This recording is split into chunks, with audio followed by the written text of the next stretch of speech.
Hey, welcome back to the Come Off Conqueror show. We're on segment 2 of our interview with Griff Neilson. Welcome back, Griff. Thank you, Bonnie. And as you can see, we have not changed clothes. It's because it's literally been 2 minutes since last week's episode. You guys just had to wait a whole week to see the second part of the segment. So thanks for being back. Don't forget to hit subscribe and like and all that stuff so that we can help grow our channel and get these messages out. All right, just to remind you, who is Griff? Griff is my trainer. He's been my personal trainer for a couple of years now. He's also working with my husband. He's been doing this for over 20 years. I'll link to last week's video down below so you can hear more about his bio, but I want to tell you, this guy knows his stuff. He not only has a bachelor's degree, sports science from the University of Utah, but he has a bunch of different certifications and credentials in health coaching and holistic health and personal training and all that stuff. He really understands not only the body physically and what's going on internally, but also mental and emotional health as well. He's also written a book and he's been a speaker and all these amazing things for a really long time. But he's on this show because we are talking about goals and how to stick with our goals for the new year, right? Like everyone wants to talk about goals, like it's the hot topic for the new year. But as I have been on this weight loss journey and on this mental health journey for several years now, I have found that sometimes there are wrinkles. Right? Life happens. Things come up when you're trying to reach those goals that derail us and that take us off on a tangent. And we think, oh crap, I am now so far from that goal. I'm never going to reach that goal. And some of those things are subconscious wirings. Some of it is our past trauma and different things like that. So Griff's on our show. Again, welcome back to help us understand why that happens. And last week we talked more about the subconscious wiring and he gave us 3 A's of how to overcome that. And this week is the continuation of that conversation.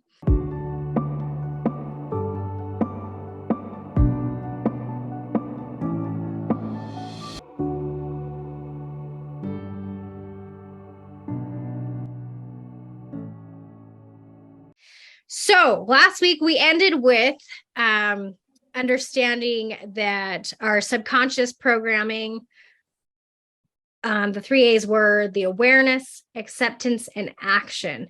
And he left us with a homework assignment of picking one thing that we could do this week to change and to help us go towards our goal, whether that was drinking more water or maybe taking a walk every single day. Maybe your goal was to say a prayer every night. I don't know what your goals were. So this week, we're going to take that further and say, well, what do we do if we already failed on our one thing? Or what do we do when life throws us these hiccups and these challenges to try to derail us from these goals? So, Griff, I already messed up. I already didn't drink my 64 ounces of water, or whatever it was, right?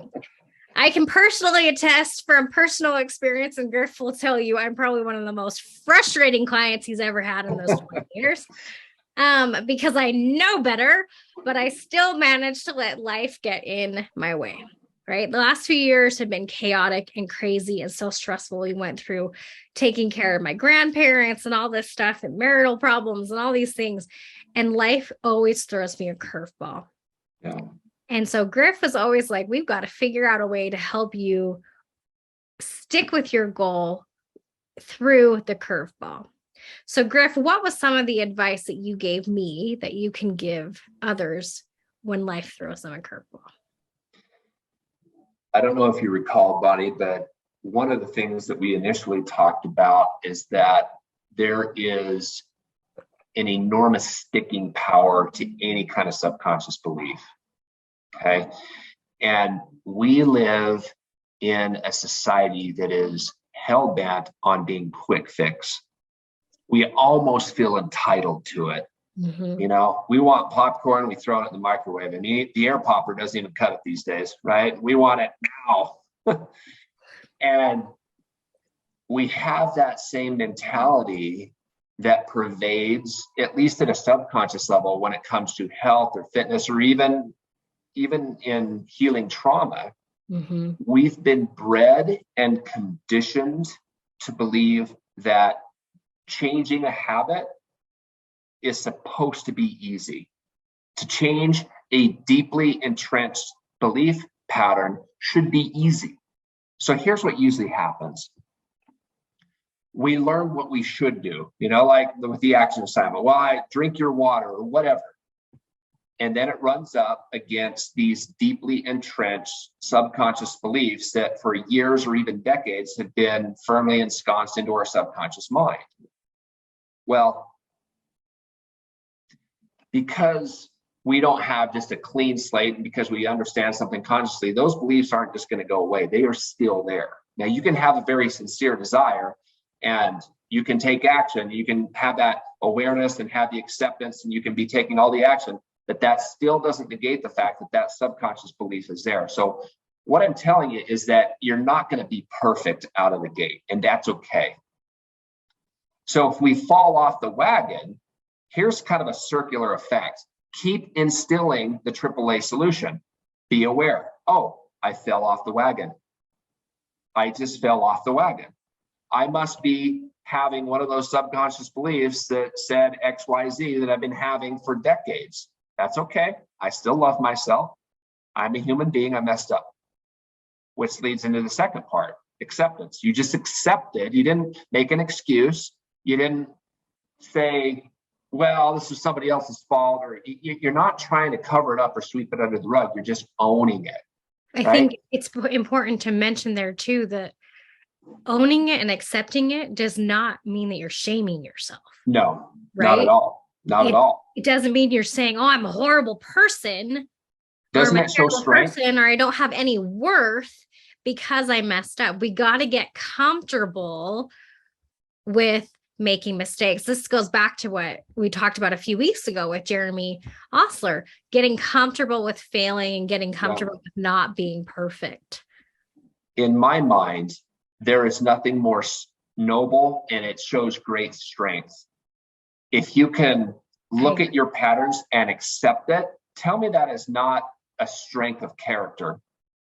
And tell me the inverse isn't true. When we run from that, isn't that indicative that we still have a little bit of work? So yeah, to your point, Bonnie, it's not guilting or shaming yourself. Right. It's standing in your truth. It's standing in your authenticity. And you're saying, you know what? There's some certain things that I don't like. I fell off. Here's some patterns I don't like. And that's okay. You know what? I'm going to go forward. And that's where the next day comes in. And I'm going to take action at the end. If I'm self-shaming, I'm not going to take action.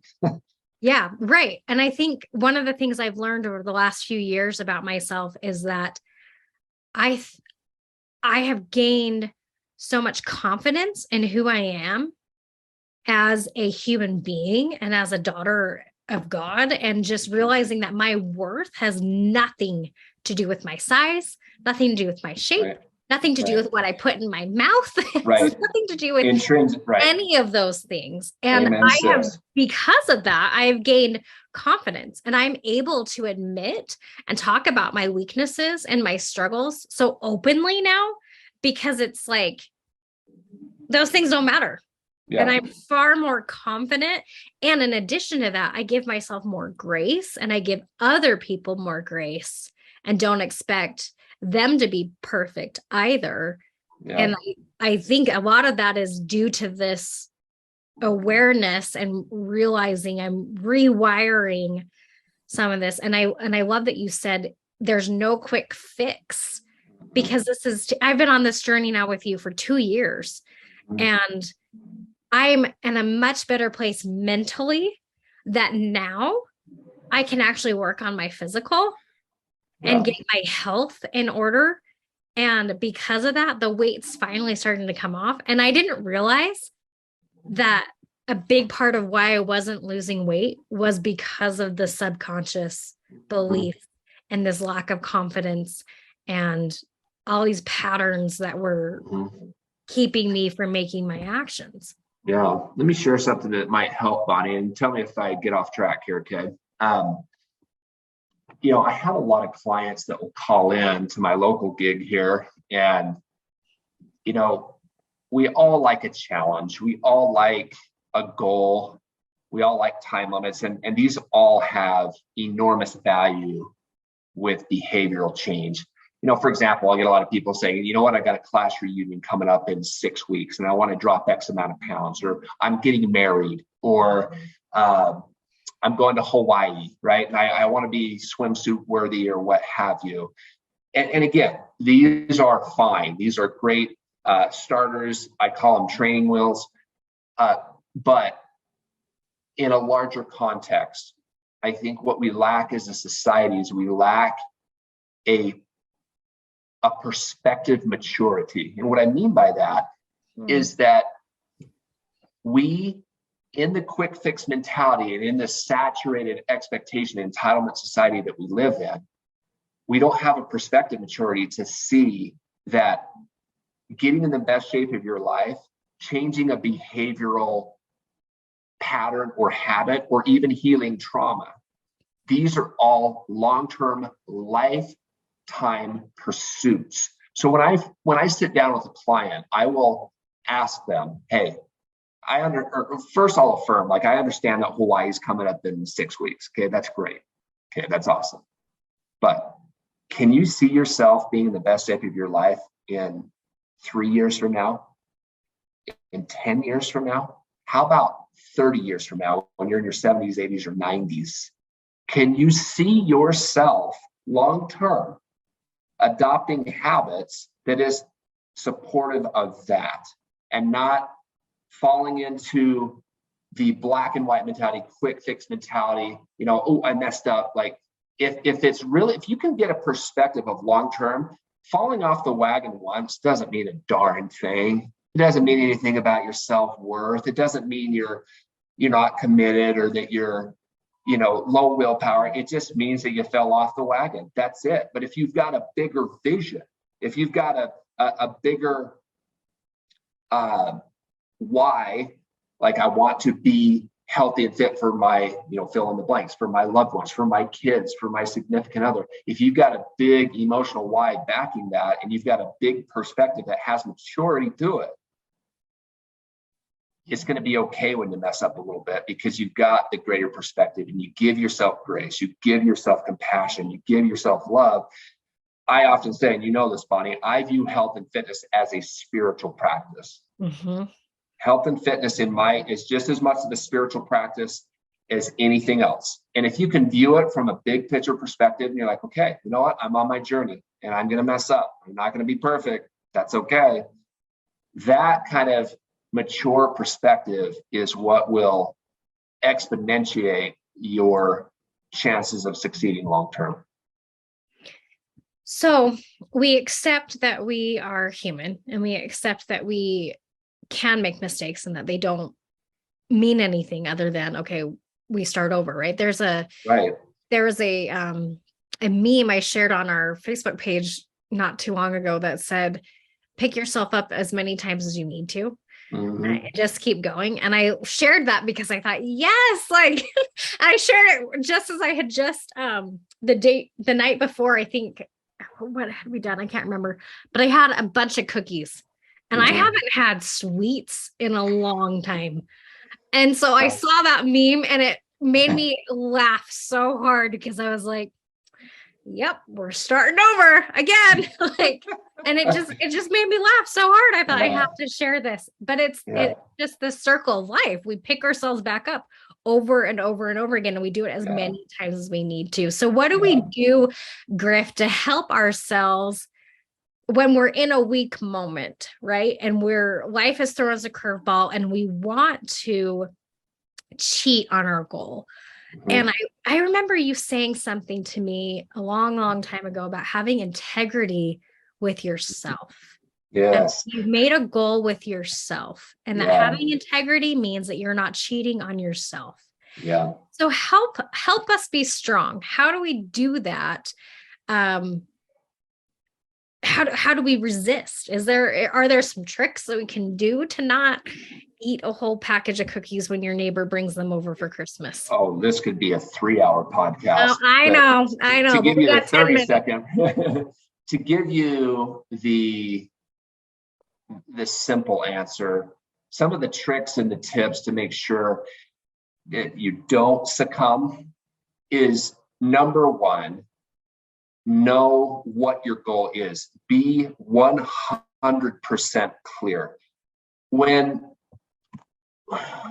When clients are nebulous in their goal setting, or if they're not clear, and if there's not like lines in the sand, what happens is it's almost like the subconscious mind, with all those old beliefs that are self-sabotaging, they'll snuff out. It's like water. They'll find any crack. And so if you're not being clear and specific, you're going to have leaks in your boat, and you're eventually going to sink. Okay, so let's say my goal is to lose 30 pounds. Yep. Right. This reminds me of Brian Tracy and how to set goals, right? Like you set clear, specific goals. You need to be realistic. How's that? Right. The SMART model. Yeah. SMART, that's it. Yep. So I want to lose 30 pounds. Okay. Mm-hmm. I'm not going to lose 30 pounds, obviously, overnight. So would it be a good idea to set maybe like micro goals that are specific? So like this week, I want to lose 2 pounds, or my goal is to lose 2 pounds. And to get those 2 pounds, I'm going to exercise for 20 minutes every day. I'm going to whatever it is. Like, what do you do to make your goals not so overwhelming? Let me share what we use with our clients here at Lifelong Fitness. This is our 5-power pillar coaching system. I'll be super brief about it, I promise. So 1, have a crystal clear vision. Have that vision. Make sure it's tight. There's no room for ambiguity. What do you want to look like? What do you want to feel like? What are you eating? How many times a week are you exercising? What is this vision? And think like a kid. Start to put this vision onto paper or record it, whatever your learning style is. Get very, very clear, crystal clear. Okay. Once you have that vision, get into pillar number 2, which pillar number 2 is goal setting. So you have pillar number 1 is this big why, and this, I want to have this, and this is why, this emotionally compelling reason, right? Mm-hmm. Pillar 2 is like, when are you going to get there? So you set out your goal timelines. So maybe you say your overall goal to achieve your vision is a year. But then, as you were suggesting, Bonnie, you have these micro goals, these process goals. So maybe you have a weekly goal, then you have a monthly goal. Whatever feels right. There's no like dogmatic way of doing it, but you have these process goals that are more easily attainable. So say, for example, like let's go back to how we ended the last podcast. A weekly goal might be to drink half your body weight in ounces of water, right? So if you're 200 pounds, that's 100 ounces of water, right? Water. Oh my gosh. Yeah, that might not work. That might equal death. But that goal is very sustainable, right? Because sometimes when we're looking at the big picture, it can be overwhelming. We need the big picture, but we also need a little process goal there to help sustain it. So that's the second pillar. Third pillar is have a strategy, have a coach, have a check-in accountability partner, talk with your spouse or significant other to gain and garner support. Have strategy, for example, like when you're being tempted, you might have a strategy. They're called implementation intentions, which, for example, it's like, if X happens, then Y. If I go to a Christmas party and there's treats out the wazoo, then I will hurry and exit the room and go talk with a friend, right? It's an implementation strategy. Hold a glass of water. Yes. Hold a glass of water. Yeah, take a water bottle. Make sure that you have your workout in your phone, prioritize, just like any other obligation or business meeting or family meeting that you have. Have a strategy, right? And this is beyond the scope of the time that we have now, but come up with a strategy that you feel good with, right? The next thing is what we already talked about. The 4th power pillar is focus in on one thing at a time. You can, again, first pillar, big vision. Second pillar, have these process goals to get you to this vision. Third, have a strategy. 4th, do one thing at a time. 1, not 5, not 10, 1. And then the 5th power pillar is accountability. Make sure you have, I call them the sacred 3. So the 3 people that you want to be accountable to is number 1, yourself, because you are number 1, right? Number 2, have what we call a lovingly honest loved one. So if you have somebody that you can trust, it's not going to be an enabler or, oh, you know what, I totally understand, Bonnie. I would have fallen off the wagon too. I would have done that too. You don't want people to enable you, right? Somebody would be like, no, I understand. You're human, but guess what, Bonnie? You have more ability than you're giving yourself credit for. So let's get back on the wagon. Let's strategize. Let's do better, right? So a lovingly honest loved one. And then 3, an expert, right? Have somebody, whether it be a coach, a therapist, a trainer, whatever, that you can report to, and that they can give you constructive, educated feedback that is, not strung in with biases or people that will, say, give you the enabling feedback, which I have seen even in coaching scenarios. I've seen that sink people. So if whoever you hire, make sure they're going to give it to you straight in a loving way that is going to empower you and help you move forward. Great advice. I can say it's worked. It is working. I fall off the wagon way too often. We all do. But it's interesting. While you're talking, I've been thinking about all the different sessions we've had where we've talked about sugar addiction, and we've talked about stress, and we've talked about working in exercise. Like Griff gave me different exercises to work at home for the days when they're too busy for me to come into the gym. I have some equipment at my house so that I can exercise at my house.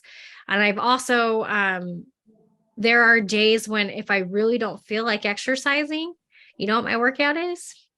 Zumba. There you go. Or yoga or something just fun. Like, that's awesome. I pull out my kids and my kids do brain break and I do the brain break with them. That's my exercise. And it's not so much about the fact of what I'm doing as much as it is sticking with the routine so that I don't break the routine, so that it doesn't stop being a habit. Right. And plus, I get to feel good about the fact that I did it. I've also had a very interesting awareness happen for myself. I eat better when I exercise. I don't know why. I don't know what it is about exercise in me, but something about exercise keeps me eating healthier. That's a whole different podcast. Totally. And we need to talk about that, because this is like something that's baffled me for 2 years now. Yeah. And it's really interesting that happens. I don't know if it's releasing endorphins or what, but for me, that is something that keeps me on eating better. And back to, we have like 5 minutes, but I really want to ask you this question because I think this is really important for this group to understand the emotional connection between food and your mental stability. We keep, I've gotten this question like, Bonnie, why do you always talk about food and the mental connection? I don't get it. Like, this is a mental health channel. Like, why are we talking about losing weight? Why are we talking about nutrition?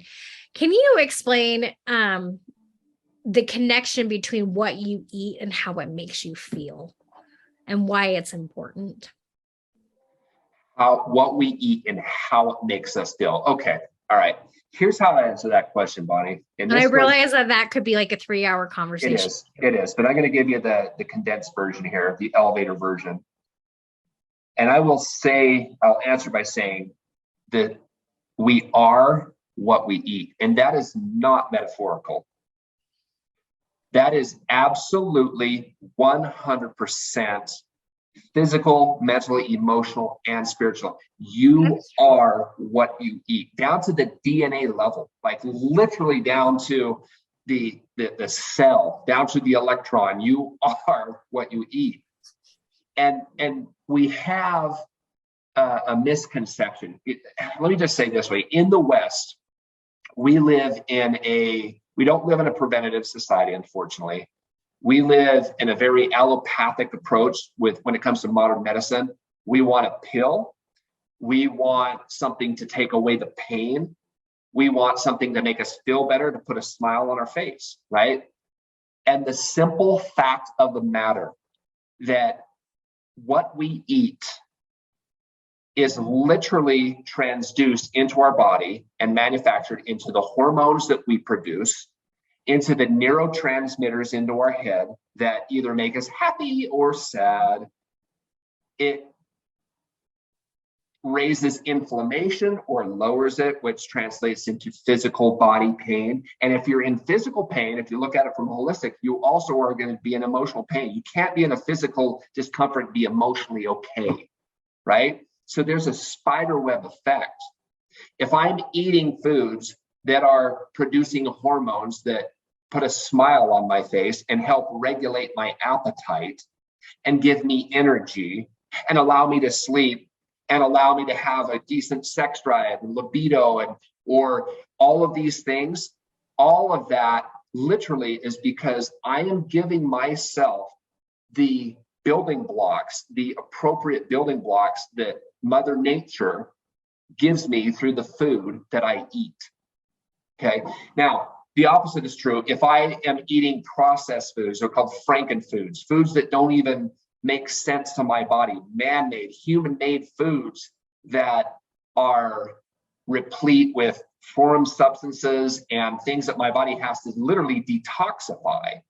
And it doesn't give me the building blocks to make the appropriate hormones, to build the appropriate neurotransmitters that give me adequate amounts, for example, of dopamine or serotonin. But it's like ramping up too much norepinephrine and all of a sudden I'm edgy and I've got anxiety. There's a direct link to what I'm eating. And in Western society, this is my full circle point. We do not acknowledge that. We simply think it's, oh, this is a medication deficiency. I need to go to my doctor and get this, this, and this, which that's not to negate anything. I'm not trying to be Calvinistic. But what I am saying is that if we don't look at this big picture, and if we don't understand that we literally are what we eat, that includes our emotions, that includes our energy level, we are passing the buck on reality.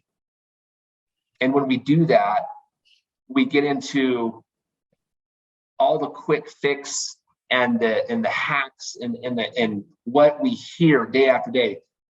These quick fix results that really in reality will not work long term. So full circle to your question, Bonnie, what we can do about our emotions, what we can do is we can take care of ourselves. It starts with the self-love. True self-love is self-care. In my mind, true self-love is when you take care of yourself. Not being perfect, like we said, but it is making a conscious attempt day by day to give yourself the right food, the right hydration, the right sleep, the right stress management.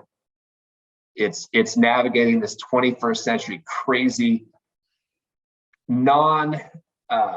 conducive model that we work into our own physiology. If anybody thinks that living in the 21st century is just like a natural Zen state of human biology, they've got another thing coming. We're like salmon. We're swimming up a stream, and we have to be the ones to be aware, going back to our AAA solution, we have to be aware that we live in a very chaotic and a hectic lifestyle, and we have to take the proper steps to balance that out. I hesitate to share this, but because I don't want someone to okay, so medical disclaimer, do not do what I'm about to tell you to do without talking to your doctor. Okay. I am off my anxiety medication and depression medicine. Nice. And I've been able to wean myself off, and I don't feel like I need it at all. And I have cleaned up my nutrition so much over the last 2 years that my body is naturally making the dopamine and the serotonin and all the feel good things, right? Like my gut health is better. Like everything is so much better that I was able to get off of it. Yeah. Because my body is producing it naturally. Right. And I put all of Griff's nutrition tips and everything that I've read, I don't even know how many nutrition books in the last couple of years, way too many.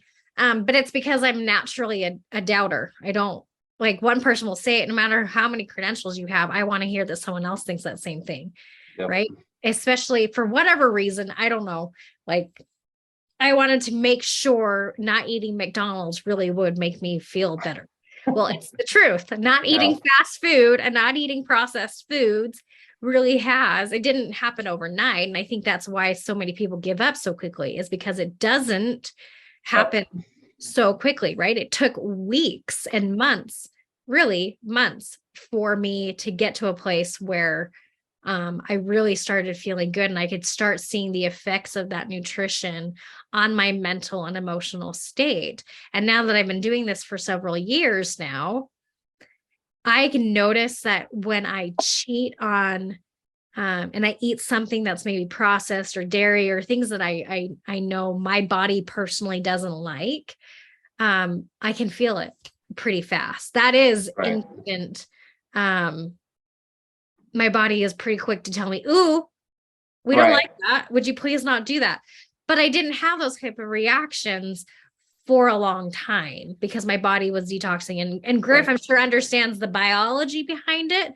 But I'm just telling you, you don't need to understand the chemistry. You don't need to understand the No. biology No. behind it to understand intrinsically that what he's saying is truth.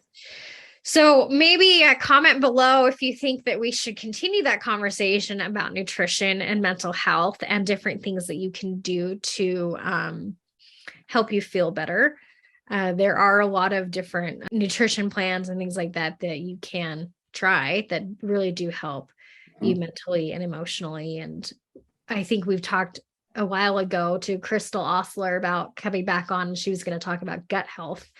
So maybe we can do her interview and yours back to back, and we can talk more about how that works. For those of you who are nerdy like me, who want to understand more about that. So Griff, thank you. Thank you so much for doing this again. I really appreciate you taking the time out of your insanely busy schedule to do this and for being such a big cheerleader for this channel and a big support to me personally and to everybody, all our viewers and people.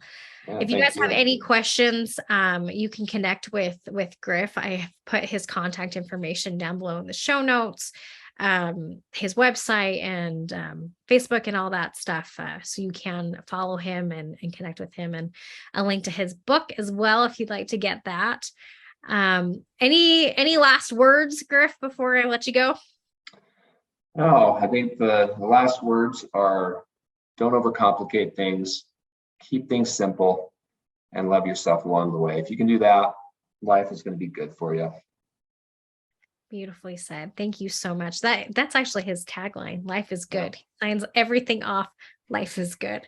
So in that spirit, life is good. And I hope that you guys don't beat yourselves up as you are trying to overcome these challenges that we all have. Give yourself grace and love, and know that we are rooting for you and we're cheering you on. And again, if you need someone to talk to, accountability partner, feel free to reach out and message me.